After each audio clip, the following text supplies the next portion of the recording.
Hello साथियों, स्वागत है आप सभी का अपने YouTube channel Dharmendra defence academy पे। पुनः आज हाजिर हैं आपके टॉप 30 क्वेश्चंस। इसमें आज जो हैं हमारे 25 क्वेश्चंस मैथ के और 5 क्वेश्चन रीजनिंग के होने वाले हैं। ठीक है, समय खराब ना करते हुए बढ़ते हैं सवाल की ओर। देखिए जरा, लिखा है कि जब पूर्णांक n को 9 से विभाजित किया जाता है, कोई एक संख्या है उसे 9 से विभाजित किया जा रहा है, कितने से? तो कह रहा है 4 शेषफल आता है। तो जब भी कभी ऐसा सवाल आए तो पहले तो आप संख्या ज्ञात कर लो, n है उसी को ज्ञात कर लीजिए। 9 से विभाजित करते हैं, 4 शेष है तो आपका 9 4 13, यानी कि संख्या कितनी हो गई? 13। अब कह रहा है कि यदि 15n, पहले यही संख्या ज्ञात करो। जो 15n है ये क्या होगा? तो 15 गुणा n की वैल्यू 13, इनकी गुणा कर लीजिए। 15 तियाँ 45, हासिल 4, 15 4 19, यानी संख्या कितनी है? 195 को 9 से विभाजित किया जाए तो कितना शेष बचेगा? अब भाई इसे 9 से विभाजित कर लो 195 को, तो यहाँ से 9 दूनी 18, कितना बचा? यहाँ से 1 5, 9 एकम 9, अर्थात कितना शेष? तो कितना शेष बचेगा? 6 शेष बचेगा। सही है, तो ये आपका सवाल सॉल्व हो गया। कोई दिक्कत है? जब भी ऐसा सवाल आए तो जैसे ही कोई पूर्णांक बताए तो सबसे पहले उस पूर्णांक को ज्ञात कर लीजिए। जितने से विभाजित कर रहा है, जो शेष बच रहा है उन्हें जोड़ लेंगे, वो पूर्णांक आपका पता हो जाएगा। ठीक है, अब इसके बाद में कह रहा है 15n, यानी n की वैल्यू तो ये हमने निकाल ली 13, 15n की वैल्यू 195 को 9 से विभाजित कर दिया, आपका आंसर कितना आ गया? 6। ठीक है, नेक्स्ट सवाल देखिए। कह रहा है पी क्यू आर का औसत वजन। पी क्यू आर, देखो आपने सुना होगा कि औसत बराबर होता है पदों का योग और बटे पदों की संख्या। पदों का योग बटे पदों की संख्या, ये आपका औसत का सूत्र है। ठीक है, अब हमसे कह रहा है पी क्यू आर का औसत वजन कितना है। तो पहले पी क्यू आर के निकाल लीजिए योग। पी क्यू और आर का योग निकल जाएगा।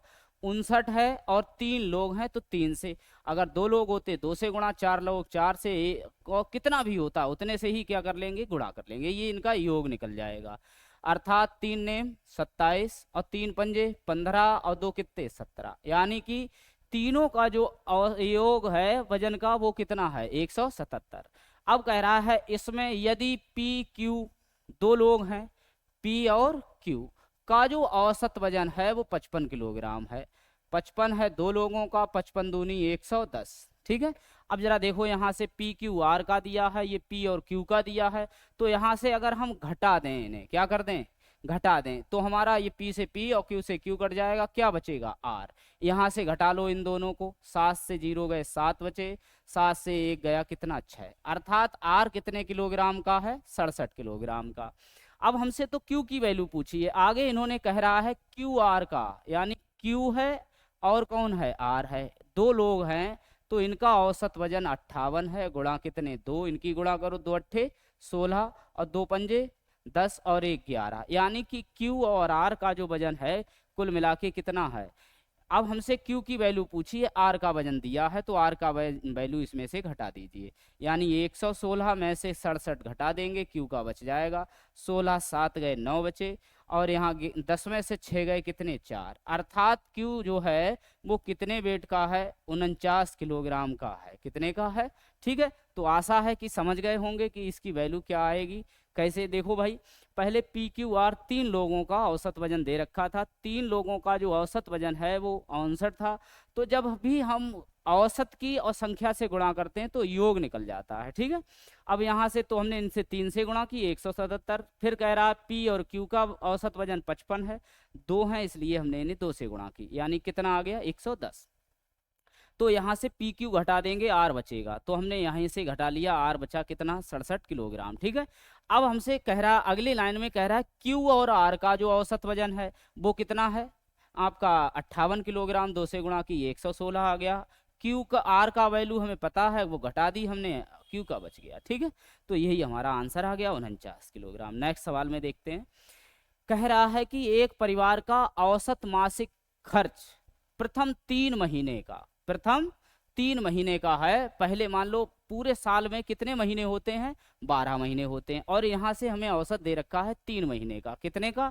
तो भाई 3 माह का योग देख लीजिए, 3 माह का योग, है ना। यानी 3 माह का कुल खर्च, खर्चा दे रखा है, खर्च निकाल लीजिए।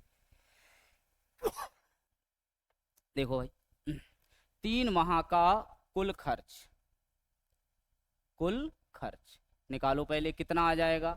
3 है तो पहले 3 से गुणा करो। इनका औसत खर्च है 2500 रुपया। कितना है, तो भाई बिल्कुल वैसे ही है, 7500 हो गया टोटल। अब कह रहा है अगले 4 महीने, कितने, 4 माह का कुल खर्च बराबर 4 से गुणा करना है 2650 को। तो करिएगा भाई 0, 4 पंजे 20 और 4 छंग 24, 24 और 2 कितने हो गए 26। हासिल कितना गया 2, 4 दूनी 8 और 2 कितना हो गया 10, 10,600। ठीक है।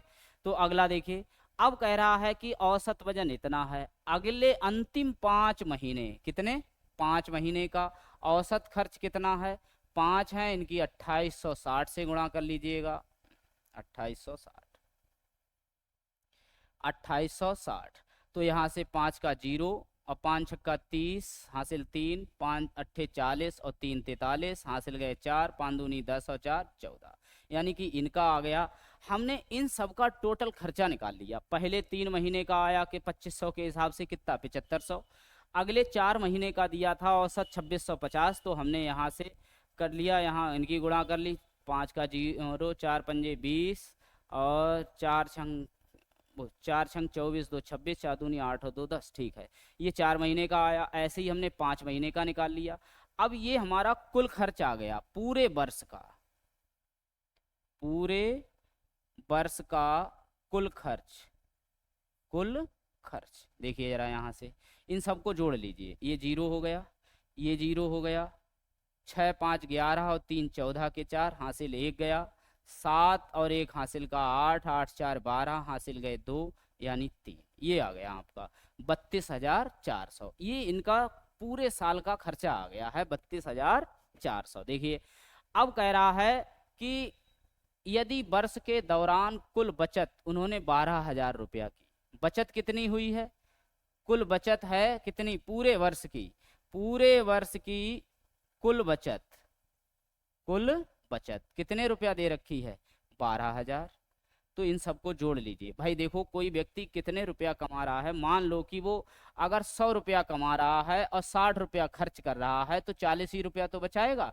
यानी कि बचत और खर्च जोड़ लो तो उसकी आय हो जाती है। तो हम इन दोनों को जोड़ देंगे, कुल आय निकल जाएगी। यानी कि 0 0 4 4 और कितने 4। सही है। तो ये इनका क्या आ गया, पूरे साल का क्या आ गया है, मतलब पूरे साल की आय आ गई है। अब पूछ रहा है उस परिवार की औसत मासिक आय कितनी होगी। तो हमें औसत वार्षिक पूछ रहा है, मासिक पूछ रहा है, सॉरी, मासिक आय। देखिए मासिक आय पूरे साल का हमारा जो आय है वो कमाता है 44,400। पूरे साल का मतलब है 12 महीने, तो 12 से गुणा कर दो, 12 तियां 36। अब यहाँ से हमारे पास बचे 8 और 12 सत्ते 84 और 2 जीरो। यानी कि उसकी जो मासिक आय है, औसत मासिक आय है, वो कितने रुपया हो जाएगी, 3700 रुपये हो जाएगी। ठीक है, यही हमारे सवाल का क्या हो गया, हल। तो सबसे पहली बात है इसमें लिखना ज़्यादा था, ये आपको लिखना नहीं है अगली बार से। क्या है कि देखो भाई 3 महीने का है 3 से गुणा कर ली, 4 महीने का है 4 से गुणा कर ली, 5 महीने का 5 से, सबको जोड़ लिया, ये टोटल खर्चा आ गया। फिर वो पूरी साल में बचाता है 12,000 रुपया, इतने खर्चा करता है इतने बचाता है, तो कमाता कितने होगा, दोनों को जोड़ लिया, ये 44,400 आया। अब पूछ रहा है उसकी मासिक औसत आय। क्या पूछ रहा है, आय का मतलब महीने में कितने कमाता है। जब पूरे साल में इतने कमाता है तो साल से उन्हें भाग कर लिया, मासिक आपका निकल आया। ठीक है, नेक्स्ट सवाल में देखिए ये दिया है हमारे पास कि m प्लस एन की वैल्यू जो दे रखी है, देखो यहाँ पे कह रहा है m प्लस एन अनुपात m माइनस एन का मान दे रखा है 7 अनुपात कितना 5। तो सबसे पहले जो भी आगे पूछा है, या तो हम यहाँ सूत्रों का प्रयोग करें, या सबसे बेहतरीन विधि है कि m और n की वैल्यू निकाल लें। ठीक है, तो हम पहले m और n में अनुपात निकाले ले रहे हैं। तो देखिए m n पहले कह रहा है जोड़ लो इन दोनों को, तो जोड़ो 7 और 5 कितने हो गए 12। फिर कह रहा है घटा लो, 7 से 5 गए कितने बचे 2, 2 एकम 2 छंग 12। अर्थात जो m और n का अनुपात आ गया है वो कितना आ गया 6 अनुपात 1। अब हमसे पूछा क्या है कह रहा है एम स्क्वायर एन स्क्वायर और अनुपात M square minus N square. ठीक है, ये पूछा है। एम की वैल्यू हमारे पास है 6 और एन की वैल्यू है 1। ये है 6 और ये है 1, सबकी वैल्यू करो। 6 का स्क्वायर 36 हो जाएगा, प्लस 1 का 1 ही रहेगा। अनुपात 6 का 36 और 1 का 1 रहेगा, तो 36 और 1 37 हो गए। 36 से 1 गया, कितना बचा? 35। ठीक है, यही सबसे बेहतरीन तरीका है इसको निकालने का। तो आशा है समझ गए होंगे। नेक्स्ट में देखते हैं, कह रहा है कि ये लिखा हुआ है हमारे पास ए 4a स्क्वायर बी स्क्वायर सी स्क्वायर और 6a स्क्वायर बी की घात 3c 8a की घात 3b और c की घात कितनी 2 का पूछ रहा है हमसे मासा कितना होगा। क्या पूछ रहा है? देखो, मासा वो होता है जो हर पद में कॉमन हो। ठीक है, जैसे यहाँ पे 4 6 8 इन ये सब संख्याएं किससे कट रही हैं? 2 से। कितने से कट रही हैं? अब जब भी घात में होता है, जो छोटी घात होती है, सबसे छोटी घात, सबसे छोटी घात जो है क्या होती है? मासा। क्या होती है? मासा। और सबसे बड़ी घात, सबसे बड़ी घात क्या होती है? आपका लासा। ठीक है, अगर लासा निकालना है तो सबसे बड़ी घात और मासा निकालना है तो सबसे छोटी घात। पहले यहाँ पे देखो, a की घात 2 a की घात 2 a की घात 3, तो इनमें सबसे छोटी घात कौन सी है? यानी कि a की घात कितनी? 2। ठीक है, ऐसे ही यहाँ पे b की घात 2 b की घात 3 b की घात अगर कुछ नहीं होती है तो 1 होती है। ठीक है, तो यहाँ पे सबसे छोटी घात b की कौन सी है? b की घात 1 है, 1 को लिखते नहीं है। आगे यहाँ पे c की घात 2 c की घात 1 c की घात 2, तो सबसे छोटी घात कौन सी है? c है। यही इनका क्या हो गया? मासा। और हमसे मासा ही हाईएस्ट कॉमन फैक्टर पूछा था, अर्थात 2a की घात 2b और कितना? c। यानी कि ऑप्शन आपका ये वाला ठीक हो गया। कोई दिक्कत है तो आराम से इसमें ठीक हो जाएगा। ठीक है, नेक्स्ट सवाल देखिएगा। कह रहा है एक माली बगीचे में पौधे रोपित करना चाहता है। यदि प्रत्येक पंक्ति में पौधों की संख्या समान है और 105, 210, 315 पंक्तियां हों तो एक भी पौधा शेष ना रहे। रोपित पौधों की न्यूनतम संख्या। जैसे ही हमने आपको बहुत कई बार बताया है कि जब भी हमसे न्यूनतम बात करे, कैसी बात करे? न्यूनतम, या छोटी से छोटी, छोटी से छोटी, तो ऐसी जब भी कभी बात करेगा तो आपको निकालना है उसका लासा। क्या निकालना है? लासा। तो आपके पास जो भी संख्याएं दे रखी हैं, कितनी है? एक आपको 105 दे रखी है, 210 दे रखी है और 315 है। तो 105, 210, 315, इनका आप लासा ले लेंगे। क्या ले लेंगे? लासा। काटिए, 5 से कट रहे हैं। 5 दूनी 10, 5 एकम, 5 चौक 20, 5 दूनी 10, 5 छक्का 30, 5 तियां 15।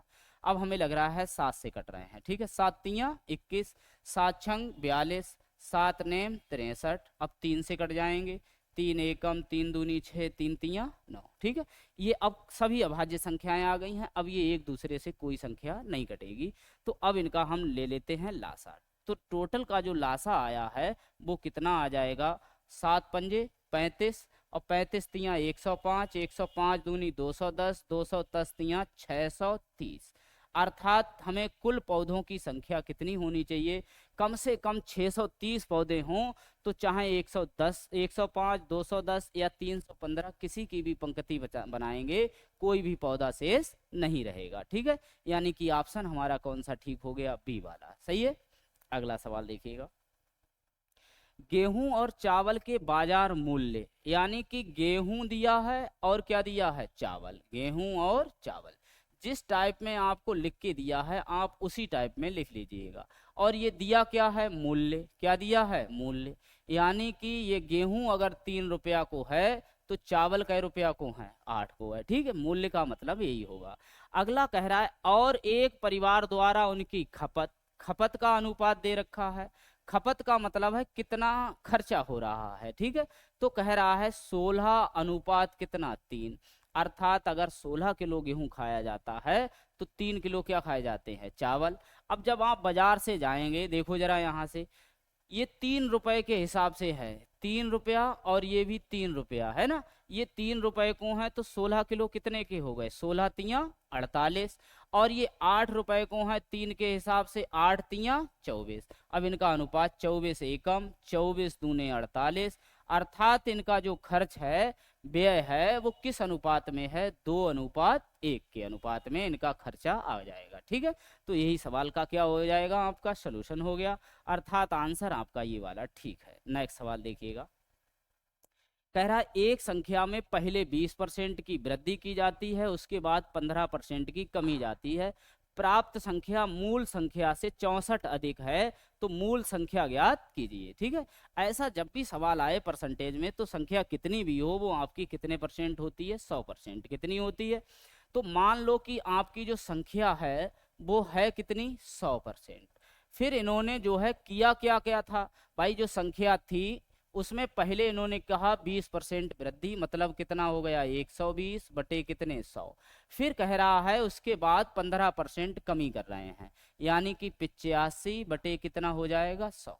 तो ये 100 से 100 क्या हो गए? कैंसिल। 0 से 1 0, 17 पंजे 85 और 5 दूनी 10 और 2 छंग 12, 17 छक्का 102। अर्थात जो संख्या 100 होती वो कितनी हो गई? 102। कितनी बढ़ गई? 2। कितने परसेंट बढ़ गई? अब यहाँ पे बता रहे हैं कि 64 अधिक है। कितनी अधिक है? 64। और यहाँ पे कितनी अधिक है? इन दोनों का अंतर देखिए कितना है? 2। पूछ रहा है मूल संख्या। मूल संख्या हमने कितनी मान रखी थी? 2। ठीक है, तो 100, तो 2 3 6, 2 दूनी 4। अर्थात जो मूल संख्या थी वो कितनी थी आपकी? 3200 थी। कितनी थी? ठीक है, तो अगर कभी भी ऐसा सवाल आए तो पहले आप मूल संख्या मान लेंगे, कितनी है? 100 है। इसके बाद जो भी कमी वृद्धि करवाएगा उसका हल करके देख लेंगे कि कितनी आ रही है। ठीक है, उसके बाद में जो भी दिया है, अंतर दिया है, योग दिया है, जो कुछ दिया है वो आप लिख के सॉल्व कर सकते हैं। आपका आंसर आ गया 3200, यानी कि बी वाला ऑप्शन ठीक है। नेक्स्ट सवाल देखिएगा। कह रहे हैं एक पंखे का अंकित मूल्य जो है 1680 रुपया है। कितना छपा हुआ है?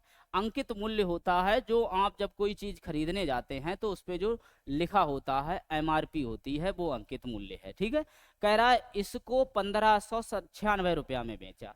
देखिए इस पे अंकित मूल्य कितना था? अंकित मूल्य था 1680 रुपया। कितना था?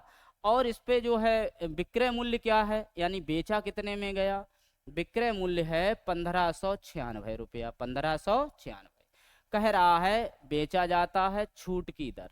भाई कोई चीज जिसपे 1680 रुपया छपे हुए थे और आपने 1596 रुपया में बेचा, तो पहले तो ये निकालो आपको छूट दी कितनी? छूट की राशि निकाल लेंगे। ठीक है, तो छूट की राशि हो गई 10 में से 6 गए कितने? 4, और 17 में से 9 गए कितने बचे? 8, यानी कि आपको 84 रुपए की छूट मिली। कितने रुपए की छूट मिली? अब आपसे पूछ रहा है छूट की दर। क्या पूछ रहा है? छूट की दर। ठीक है, तो हमें छूट मिली है 84 रुपए की, गुणा कितने? 100। इसका अंकित मूल्य था 1680 रुपए। कितना था? 1680। काट लो भाई, 0 से 0 कैंसिल, 4 से काटिए, 4 दूनी 8, 4 एकम 4, 4 चौक 16 और 4 दूनी 8, 21 दूनी 42 और 2 से काट दो, 2 पंजे 10। अर्थात उसने कै परसेंट छूट दी थी? 5% क्या दी थी? छूट दी थी। ठीक है, तो ये सवाल आपका हो गया। आपका आंसर क्या आ गया? आपका 5%। ठीक है, तो एक बिल्कुल इसी के टाइप से उसका एक वस्तु है जिसका अंकित मूल्य जो है 450 रुपए है, और इसका विक्रय मूल्य जो है, विक्रय मूल्य आपका दे रखा है 360 रुपए दिया है। कितना दिया है? 360 रुपए। तो पूछ रहा है छूट की दर कितनी आएगी? छूट की दर, ये सवाल आपको करके बताना है। कमेंट बॉक्स में इसका आंसर बताइएगा। ठीक है, कितना आंसर आएगा? ठीक समझ गए होंगे, बिल्कुल ऐसा ही निकालेंगे, पहले छूट की राशि फिर छूट की दर। नेक्स्ट सवाल कह रहा है दो संख्याओं का योगफल 33 है। योगफल कितना है? 33। कह रहा है यदि उनका लासा और मासा क्रमशः 72 और कितना है? 3, तो उन संख्याओं का अंतर कितना होगा? ये लासा और मासा दे रखा है, जरा समझिएगा। आपने एक सूत्र पढ़ रखा होगा कि पहली संख्या का गुणनफल, पहली संख्या का गुणनफल, पहली संख्या पहली संख्या गुणा दूसरी संख्या, पहली संख्या गुणा दूसरी संख्या, और बराबर होता है लासा गुणा मासा। लासा गुणा मासा, ये पढ़ा है। मान लो पहली संख्या हम x मान ले रहे हैं, दूसरी संख्या y मान ले रहे हैं, लासा 72 है और ये मासा कितना है 3 है, यानी कि इन संख्याओं का गुणनफल आ गया आपका 72 गुणा कितना 3। अब कह रहा है योगफल दे रखा है, योग कितना दे रखा है आपका 33, ठीक है। तो पूछ रहा है संख्याओं का अंतर कितना होगा, अर्थात ये x प्लस वाई हमारे दे रखा है 33। अब देखो यहाँ पे या तो आप इनको सूत्र द्वारा सॉल्व करिएगा या इनके कर लीजिए गुणनखंड। क्या कर लीजिएगा? गुणनखंड। तो आपने गुणनखंड में पढ़ रखा होगा कि इनके ऐसे फैक्टर करो, योग दिया है जोड़ के कितने आ जाएं 33, तो आप इनके करिएंगे गुणा, ये 3 लिख गए, 3 तिया 9 दूनी 18 दूनी 36 दूनी 72, ये हमने सब इनके गुणनखंड कर लिए, ठीक है। अब इनके ऐसे फैक्टर करने हैं दो संख्याएं कि जोड़ें तो कितने आ जाएं 33, ठीक है। तो जरा देखिए यहाँ से आप कर लीजिए, 3 दूनी 6 दूनी 12 दूनी 24, ये 24 आ गए, 24 और 9, 9 और 24 कितने होते हैं? 9 4 13, कितने होते हैं? 33। यानी कि जो संख्याएं हैं एक 24 है और एक कितनी है, वो सॉरी 9, एक है 9 और एक है 24, ठीक है। अब इनकी अगर हम गुणा करेंगे तो इनके बराबर आएगी और योग करेंगे तो कितना आ रहा है 33, यानी कि यही संख्याएं हो गई, ये x की वैल्यू हो गई और ये किसकी वैल्यू हो गई? y की, ठीक है। अब पूछ रहा है इनमें अंतर कितना होगा, अर्थात x माइनस वाई की वैल्यू पूछ रहा है। तो 24 में से 9 घटाने हैं, 14 से 9 गए 5 बचे 1, अर्थात इनका अंतर कितना होगा? 15, ठीक है। तो गुणनखंड विधि सबसे बेहतरीन विधि है और इसी से आप कर लीजिएगा, द्विघात समीकरण बनाने से बच जाओगे, अर्थात आंसर आपका कितना है? 15, ठीक है। अगला सवाल कह रहा है जब संख्या इतने इतने में प्रत्येक में x जोड़ा जाता है तो प्राप्त होने वाली संख्याएं समानुपाती हैं। देखिए समानुपात क्या होता था, इसमें 4 संख्याएं होती थी, आपने देखा होगा, सुना होगा, a b और ये समानुपाती, c अनुपाती कितना d, तो मध्य अनुपात मध्य संख्याएं और बाह्य संख्याओं का जो गुणनफल है वो कैसा होता है? बराबर होता है, ठीक है। तो ऐसे ही इन्हीं में कह रहा है प्रत्येक संख्या में x, जब x को प्रत्येक में जोड़ा जाता है, यानी कि ये 6 है, 12 है, 18 है और कितने है? 28, कोई एक संख्या है तो उसको हम जब जोड़ देते हैं प्रत्येक संख्या में तो ये संख्याएं कैसी हो जाती हैं? समानुपाती हो जाती हैं, अर्थात अनुपात, यहाँ पे समानुपात, यहाँ पे अनुपात, ये हो जाता है इनका, ठीक है। यानी ये संख्याएं कैसी हो जाती हैं? समानुपाती। तो कह रहा है तब इसका मान बताना, इसके मान ज्ञात करने के लिए पहले हमें x का मान पता होना चाहिए। किसका मान पता हो? x का। तो पहले इनकी गुणा और ये बाह्य पदों की गुणा, इनकी गुणा कर लेंगे और x की वैल्यू निकाल लेंगे। देखो इनकी गुणा कैसे करते हैं आज वो समझिएगा। अगर हमें कहीं पे ऐसा लिखा है कि 5 प्लस x लिखा है और यहाँ पे 7 प्लस x लिखा है, ठीक है, तो पहले इनकी गुणा करते हैं, 7 पंजे 35, 7 पंजे 35, और फिर यहाँ से करते हैं इनका जोड़, 7 और 5 12x, फिर इनका करते हैं घटाना, कितना हो गया आपका? x, वो सॉरी इनका वर्ग कर लेते हैं, पहले इनकी गुणा 7 पंजे 35, फिर 7 और 5 12 के साथ x, फिर इनकी गुणा x स्क्वायर, ठीक है। इसी टाइप से हाँ इनकी करिएगा, पहले 6 और 28 की गुणा, 6 अट्ठे 48 के 8, हासिल कितने गए? 4, कितने गए? 4। देखिए आगे,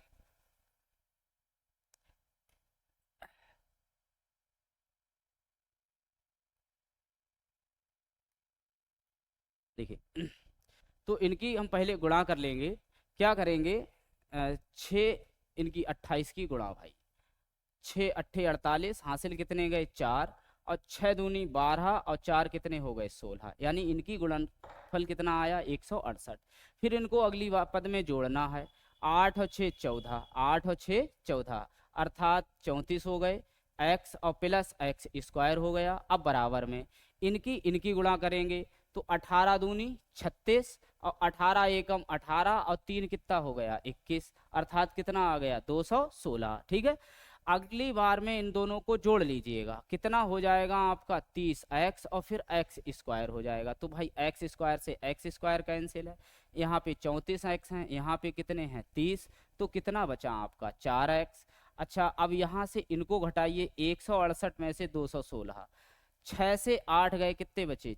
16 से 8 जाएंगे 8 बचेंगे, और यहाँ 20 में से 16 जाएंगे, 4 बचेंगे, यानी कि x की वैल्यू हमारी आ गई 12। x का मान कितना आ गया है? 12 आ गया है। ठीक है, तो ये हमारा सवाल जो है x की वैल्यू निकल गई। ठीक, अब यहाँ से हमसे कह रहा है इसकी वैल्यू क्या होगी, तो जरा देखिए हमें किसकी वैल्यू निकालनी है, 5x माइनस 8 और अनुपात x प्लस कितना 4। ठीक है, अब x का मान कितना है 12, तो हम यहाँ पे 12 रख लेंगे। 12 पंजे 60, 60 में से 8 जाएंगे, कितने बचेंगे 52, और यहाँ पे 12, 12 और 4 कितने हो गए 16, काट दो, कितने से कट जाएंगे 4 से, तो भाई यहाँ से 13 चौकू 52 और 4 चौक 16, अर्थात क्या अनुपात आ जाएगा आपका 13 अनुपात कितना 4। ठीक है, आज भाई लाइट ने बहुत परेशान किया है, तो देखिए जरा यहाँ से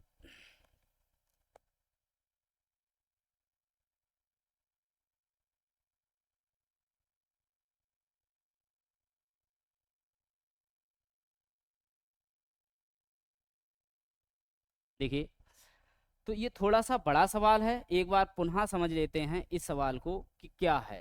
ठीक है, जरा समझिएगा भाई। देखो इसमें थोड़ी सी झंझटें ज़्यादा कर दी इन्होंने, क्योंकि समानुपात पूछ लिया। समानुपात वाला सवाल जो है वैसे भी थोड़ा सा बड़ा होता है। ठीक है, तो जरा देखो, पहले तो हमें इन्हें समानुपाती सिद्ध करने के लिए x की वैल्यू पता करनी है। क्या करनी है? x की वैल्यू। ठीक है, तो x की वैल्यू कैसे पता करेंगे, यहाँ पे जो 6 लिखा है सब में x जोड़ने को कह रहा था, x जोड़ देंगे, 12 प्लस x हो जाएगा, 18 प्लस x हो जाएगा, 28 प्लस x हो जाएगा। ठीक है, ये सवाल हमारा हल हो गया। ठीक है, अब यहाँ से क्या है, ये समानुपाती करने के लिए ये वाले चिन्ह लगाते हैं यहाँ से, तो ये मध्य पदों का गुणनफल बाह्य पदों का गुणनफल के आपस में क्या होता है, बराबर होता है। ठीक है, तो जरा देखिए यहाँ से अब इनकी गुणा कर लीजिएगा। पहले इनकी गुणा 6 से करते हैं, 6 अट्ठे 48 और 6 दूनी 12 और 4 16, अर्थात कितना हो गया आपका 168। फिर इन दोनों को जोड़ लेते हैं, 8 और 6 14, अर्थात 34x हो गया। फिर इनकी x की गुणा करते हैं, ये x स्क्वायर हो गया। ठीक है, अगली बार में अब इनकी गुणा कर लेते हैं, 18 दूनी 36, 18 एकम 18 और 3 कितने हो गए 16। फिर इनको जोड़ लेते हैं, ये कितना आ गया आपका 30x, और फिर ये आपका हो गया एक्स स्क्वायर। कितना हो गया? X square. ठीक है, तो सबसे पहले यही करना है आपको, क्या कर लेते हैं, इन लोगों को जोड़ लिया हमने, अब गुणा हो गई हमारी कंप्लीट। अब देखो इधर भी एक्स स्क्वायर प्लस का है, इधर भी प्लस का एक्स स्क्वायर है, यहाँ पे आपके पास 34x है, यहाँ पे 30x है, कितना बचा आपके पास 4x। ठीक है, अब यहाँ 216 में से 168 क्या करिएगा, घटा देंगे। ठीक है, तो भाई घटा दो, 6 से आपके 8 गए, 16 से 8 गए 8 बचे, और यहाँ पे बचे 20 में से 16 गए कितने 4, x की वैल्यू कितनी आ गई 12, यानी x का मान आ गया कितना आपका 12। अब आपको जो है ये वैल्यू पता करवा रहा है कि इसकी वैल्यू क्या होगी, तो देखिए ये लिखा है 5x माइनस 8 अनुपात x प्लस कितना 4। ठीक है, तो x की वैल्यू यहाँ पे कितनी है 12 है, तो यहाँ से और यहाँ पे x की वैल्यू 12 रखेंगे, तो 12 पंजे कितने हो गए 60, और 60 में से अगर 8 चले जाएंगे कितने बचेंगे 52, और यहाँ से देखिए 12 और 4 कितने हो गए 16, दोनों 4 से कट रहे हैं, 13 चौकू 52 और 4 चौक 16, अर्थात इसमें अनुपात आपका कितना आ जाएगा 13 अनुपात कितना आ गया है 4 है। ठीक है, आज भाई गर्मी किसके किसके यहाँ है? नदी किनारे वालों के यहाँ तो गर्मी होगी नहीं, क्यों? तो देखिए जरा यहाँ से भाई, यहाँ तो बहुत लाइट परेशान कर रही है सुबह से ही। देखिए तो फिलहाल आपका जो अनुपात है वो कितना आ गया है 13 अनुपात कितना 4। सही है, आगे सवाल समझते हैं। जरा देखो, कह रहा है खेलों में भारत द्वारा जीते गए स्वर्ण पदक और रजत पदकों का कुल संख्या कितनी है 85। कह रहा है भारत द्वारा जीते गए रजत पदकों की संख्या स्वर्ण पदकों की संख्या के बीच निम्नलिखित में से कौन सा अनुपात नहीं हो सकता है, यानी कि स्वर्ण और कौन सा रजत, ये दोनों का जो योग दे रखा है, क्या दे रखा है योग, यानी टोटल कितने मेडल जीते हैं 85, कितने जीते हैं 85। ठीक है, तो जी दोनों जीते हैं 85 इन्होंने। तो जरा देखिए, अब भाई इनका योग है दिया हुआ, तो वह संख्या जो इनका योग करें तो इससे कट जानी चाहिए। जरा इनका योग करो, कितनी है 5, 5 से कट जाएगी। ठीक है, और 8 और 9 कितने हो गए 17, 17 पंजे 85, अब ये 13 और 12 कितने हो गए 25, भाई 25 से तो कट नहीं रही है, ठीक है। तो यानी कि यही वाली नहीं हो सकती है, ठीक है, यानी कि आपका ऑप्शन यही ठीक है। 12 5 17, 17 पंजे 85 होते हैं, और इसका 5 से गुणा करेंगे 85 हो रहे हैं, इसकी भी 17 से गुणा करेंगे 85 हो रहे हैं, यानी कि इनका सबके हमसे ये 85 आ रहा है, ये इनका योग 25 आ रहा है, इसमें किसी भी प्रकार से क्या नहीं आ रहे हैं 85, ठीक है। तो इनमें किसी प्रकार से 85 नहीं आ रहे हैं, इसीलिए आपका कह रहा है कौन सा अनुपात नहीं हो सकता है, तो आपका यही वाला ऑप्शन क्या हो जाएगा, ठीक हो जाएगा, ठीक है। अगला सवाल देखो, कह रहा है रेखा अपनी मासिक आय का 75% खर्च कर देती है। कितना खर्च कर देती है 75, यानी अगर वो 100 रुपया कमाती है, कितना कमाती है 100, तो वो खर्चा कर देती है 75, यानी खर्च कितना कर देती है 75, तो बचत कितनी होती होगी उसकी, बचत कितनी हो गई 25 रुपए की, कितने की बचत हो गई 25, चलो रुपए ही रखो, परसेंटेज का हटाओ, देखिए जरा यहाँ से। अब कह रहा है उसकी मासिक आय में 15% की वृद्धि हो जाती है, कितनी वृद्धि हो जाती है, यानी आय पहले ये थी, अब आय उसकी 15% बढ़ गई, यानी आय कितनी हो गई। अब कह रहा है अब भी पहले जितनी ही धनराशि बचा पाती है, कितनी, जितनी पहले बचाती थी। अब यहाँ से जरा देखिएगा भैया, पहले 25 बचाती थी, आज भी कितना बचा रही है 25, तो खर्चा कितना कर रही होगी, 5 से 5 गए 0, और 11 में से 2 गए कितने 9, कितना खर्च कर रही है 90 रुपया। तो कह रहा है उसके खर्च में कितने प्रतिशत वृद्धि हुई, किसमें पूछ रहा है, खर्च में, क्या पूछ रहा है कितने प्रतिशत वृद्धि हो, पहले खर्चा कितने रुपया था 75, अब खर्चा कितना है 90 रुपया, तो कितना रुपया खर्चा बढ़ा, यानी प्रतिशत वृद्धि खर्च में, किसमें, खर्च में प्रतिशत वृद्धि। देखिए जरा यहाँ से भाई, पहले 75 था, अब 90 हो गया, यानी कि कितना बढ़ गया है 15, और बटे कितने 75, गुणा में कितने 100, 15 पना 75, 5 दूनी 10, अर्थात कै % खर्चा बढ़ा है, उसका 20% खर्चा क्या है बढ़ गया है, ठीक है। तो यही हमारा सवाल क्या हो गया, सॉल्व हो गया। अगर कभी भी ऐसा आए तो बहुत आसान सवाल है, आराम से सवाल को सॉल्व किया जा सकता है, ठीक है। नेक्स्ट सवाल में देखिएगा, कह रहा है एक बेलन का वक्र पृष्ठीय क्षेत्रफल और आयतन इतना इतना दिया है, इसकी त्रिज्या और ऊंचाई में अनुपात ज्ञात कीजिए। क्या ज्ञात करना है, त्रिज्या और ऊंचाई में अनुपात। तो जरा देखिए यहाँ से, क्षेत्रफल, वक्र पृष्ठीय क्षेत्रफल और क्या दिया है आयतन, तो पहले आयतन, आयतन का सूत्र होता है पाई आर स्क्वायर एच, और इसका जो वक्र पृष्ठ दे रखा है वो होता है 2 पाई आर एच, कितना होता है 2 पाई आर एच। अब इसकी आयतन की वैल्यू दे रखी है 2772, और बटे में 792, ये हमारा दे रखा है वक्र पृष्ठ, ठीक है। तो पहले तो इन्हें कैंसिल कर लीजिए भाई, पाई से पाई कट गई, 1 आर से 1 आर, एच से एच, 2 से इन्हें काटो, 2 तियां 6, और 2 नेम 18, 2 छंग 12, यानी कितना आ गया है 396। अब ये 6 से कट ही जाएगा, तो भाई काट लो, 6 छंग 36, और 6 छंग 36, 6 से इन्हें काटो, 6 चौक 24, और कितना बचा 3, 6 छंग 36, 6 दूनी 12, 11 छक 66, 11 से काटो, 11 चौक 44, 11 दूनी 22, और यहाँ 6 से काटिए, 6 सत्ते 42, ठीक है। तो हमारे पास यहाँ से बचा था आर, क्या बचा था, आर की वैल्यू आपकी कितनी आ गई है 7, आर की वैल्यू कितनी आ गई 7 है, ठीक है।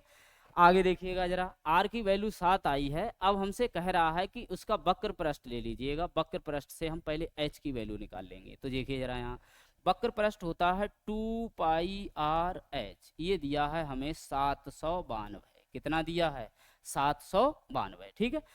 इनमें सबकी वैल्यू रख लो, कैंसिल कर लो भाई, 2 गुणा पाई का मान 22/7, आर की वैल्यू कितनी है 7, एच नहीं पता है, 792 हो गया, कैंसिल करिए, 7 से 7 कट जाएगा, 11 दूने 22, और 11 सत्ते 77, 11 दूनी 22, 2 दूनी 4, 18 चौक 72, अर्थात एच की वैल्यू हमारे पास कितनी आ गई है 18 आ गई, कितनी आ गई है।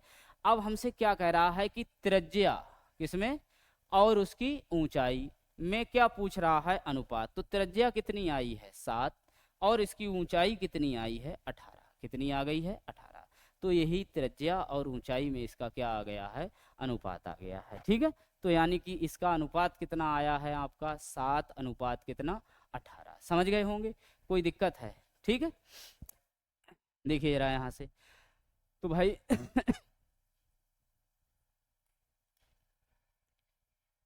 जरा देखो, नेक्स्ट सवाल में देखते हैं।